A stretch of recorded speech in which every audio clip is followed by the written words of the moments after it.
not going to join us. Oh, yeah, well, I never think of that. I always think of that bit as part of the script. I don't know why. It happens that way.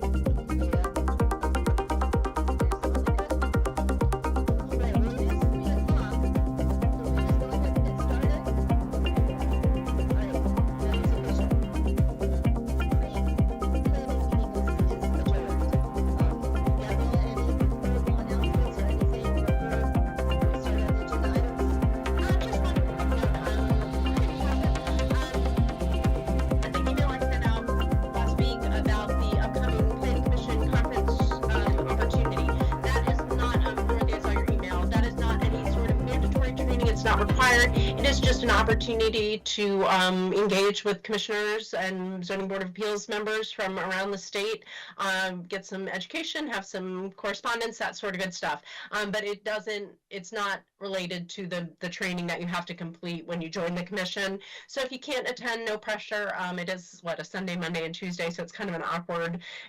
For people who work during the week, it's awkward, and for people who worked in the weekends, it's awkward.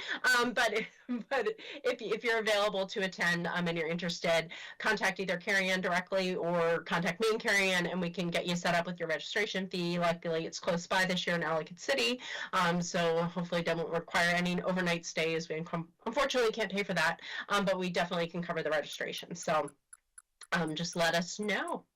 Gabrielle, did you get my reply to that? I was going to say, and you better be there because Ron's presenting. Yeah. The add-on. So hopefully you guys would come and support me in that. What day is your panel? I don't know yet. Okay. What do you know when the agenda will come out? It's got to be soon. It's only a month and a half away. Yeah. Okay. As soon as somebody sees the agenda, can you make sure we see it? Yeah, absolutely. That'd be great. Thank you. Yeah, Ron, if you see it first, let us know, and if we see it first, we'll let you know.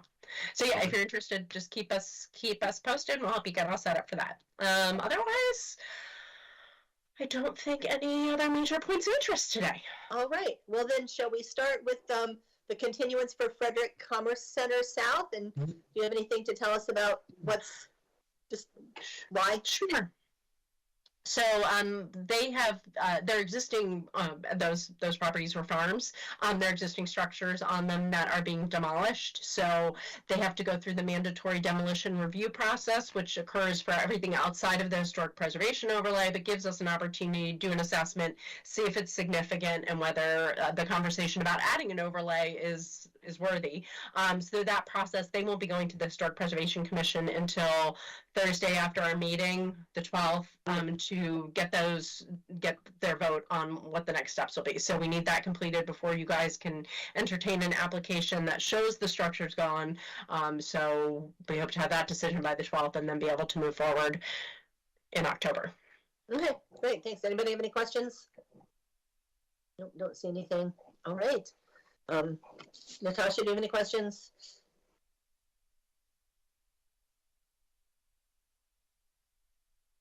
No. Okay.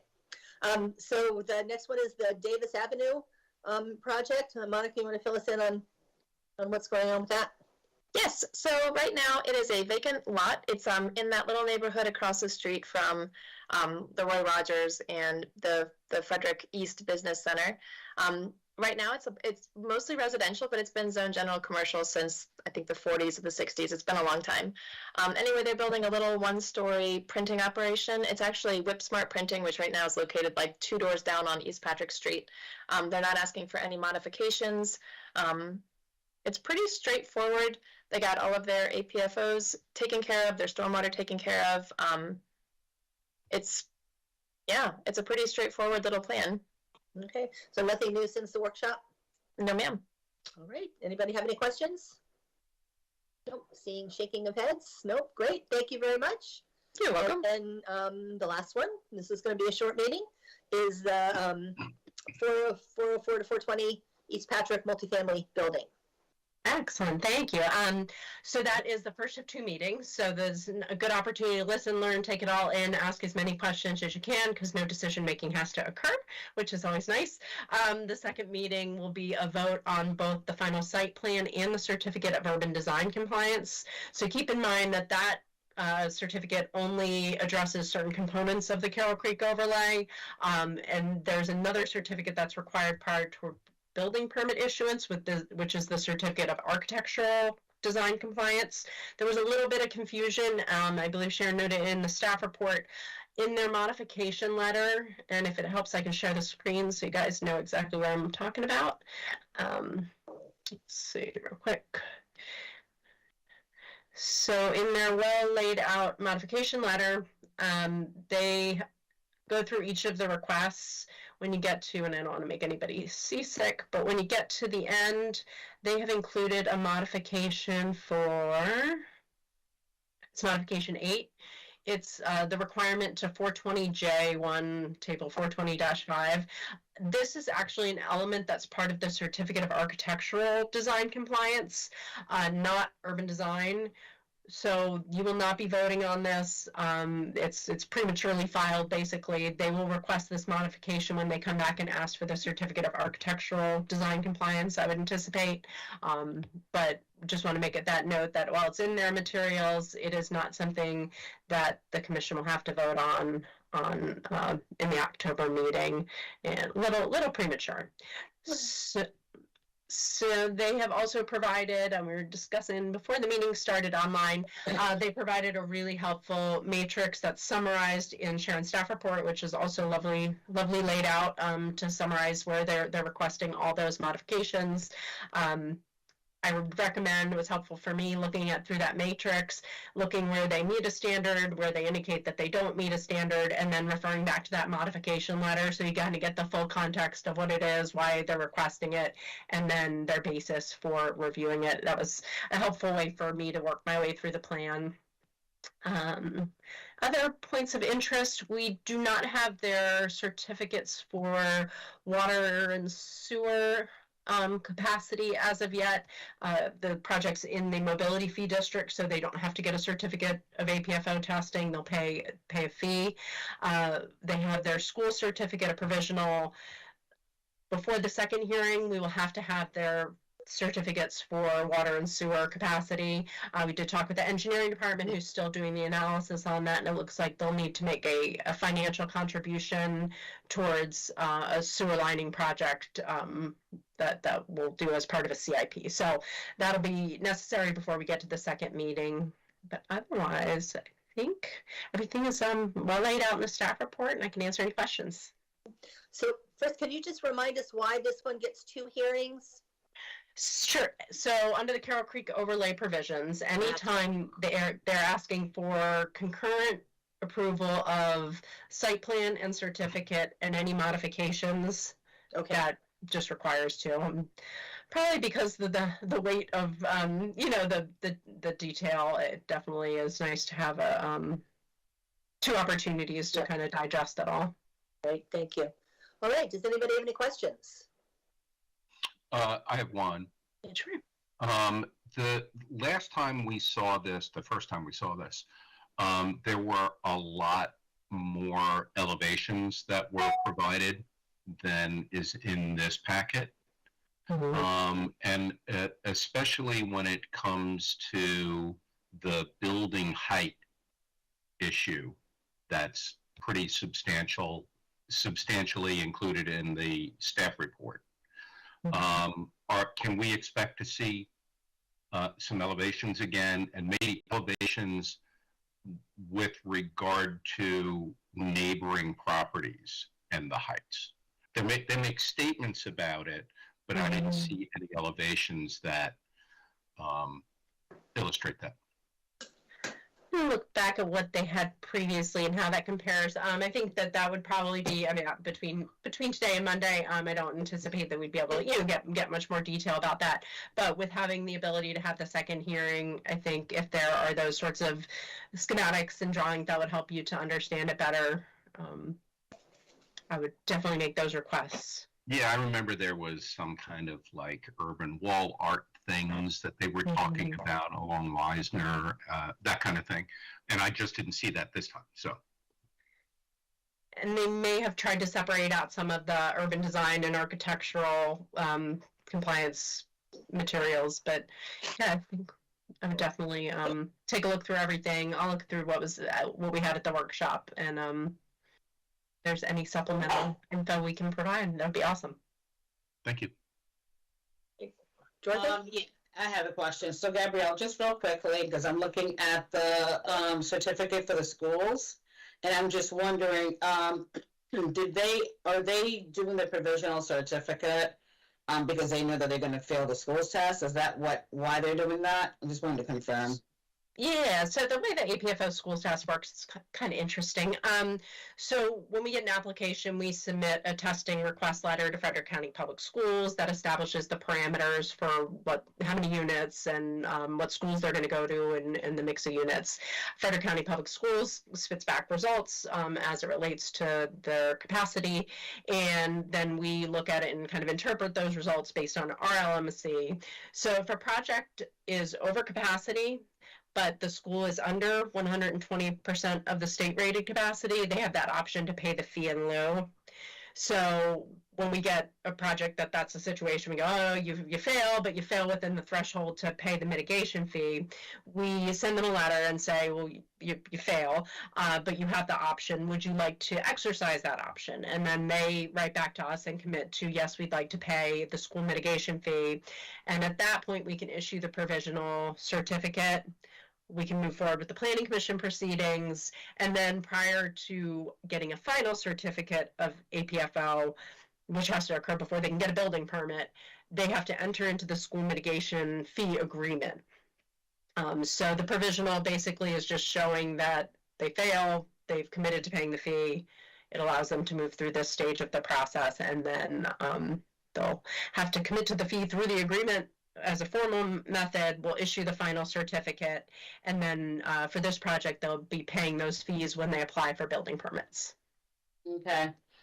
Just real quickly as a reminder for me, and I can't really remember, when this type of situation happens, what's the closest school that they go to? Like, is it the one that's like half a mile, 2 miles? How does that work again? I think I forgot. Yeah, so the school districts are kind of wonky. I can send you the map just if you're interested, and they do redistricting every once in a while. Frederick County Public Schools actually has a nice interactive map on their website, so that if you had kids and you wanted to, map my feeder pattern, you can overlay the elementary, middle, and high school and see how they all overtwine. Their boundaries, I would imagine that some people don't necessarily go to the closest school just by the way they have to draw their boundaries. Yeah. So for this project, the schools they went to were, I think we have them in the staff report real quick, or the schools they will go to, the children. They'll go to, let's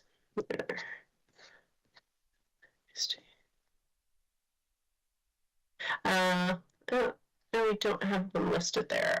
I can look at the test results and let you know. I can get the information for you on Monday. I'd have to dig into our system, but we can let you know which schools they do go to.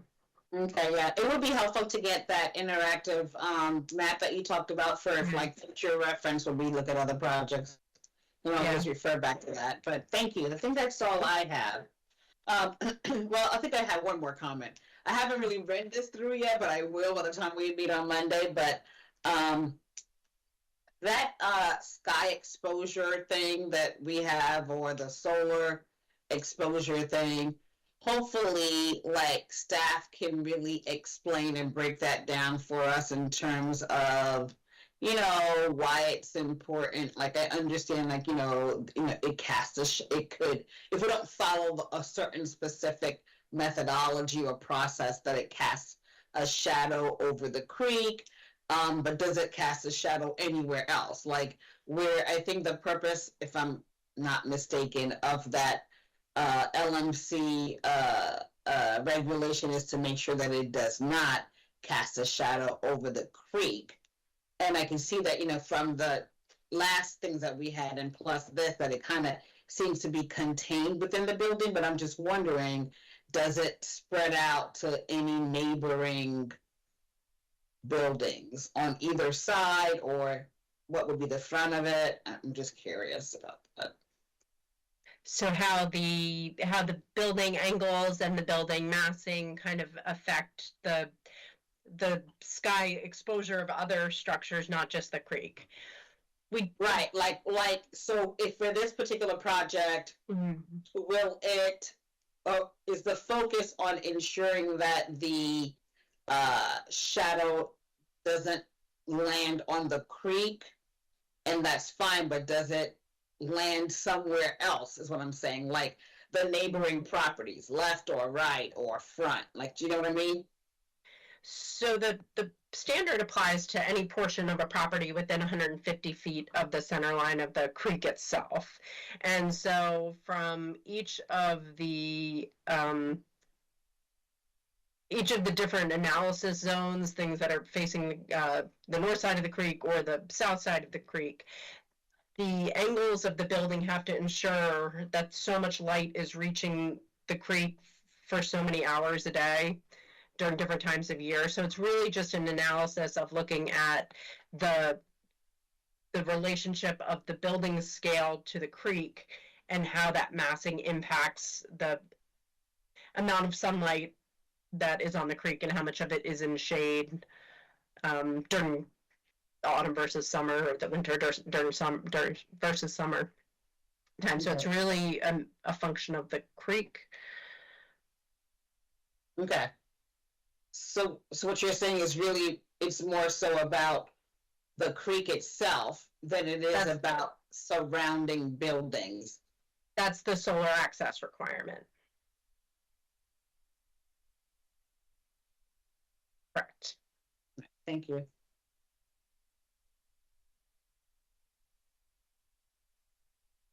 I'm good, sorry. You're on mute. Sorry, I had dogs barking at me. Natasha, any questions? Okay, great. Unless there's anything else, it sounds like we're done for the day. Excellent. We will see you on Monday evening at 6 o'clock. Have a good Okay. weekend, all. Sounds good. All right, have a good one. All right, thanks. Thanks, guys. Take care. Bye. Bye.